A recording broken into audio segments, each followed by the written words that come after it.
आहे. हे सगळं स्क्रिप्ट ठरवलेलं असतं. तू असं कर, मी असं करतो. ती तलवारची, पण ते बरोबर नाही. एखाद्याला जीवे मारण्याची धमकी तलवारीने देईल. जे 24 तासामध्ये ते वागतात ते तुम्हाला फक्त 1 तासामध्ये दाखवतात. हे तुम्हाला खरं वाटतं का? रिअल शो वाटतो का? हे फक्त सगळं म्हणजे लोकांना मनोरंजनाच्या साधनेप्रमाणेच बघा. ज्यांना आवडते त्यांना आवडायला द्या, ज्यांना मनाला भावते त्यांना भाव. आम्हाला प्रेक्षक म्हणून तरी ती बरोबर नाही वाटली.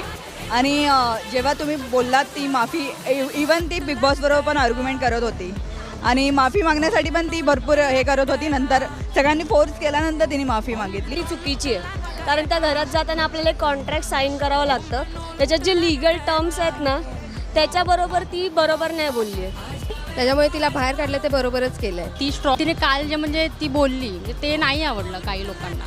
काही लोक तिला करतायत सपोर्ट, पण ती तिचा ॲटिट्यूड घेऊन की मी सॉरीच नाही बोलणार, मी नाहीच बोलणार काही कोणाला.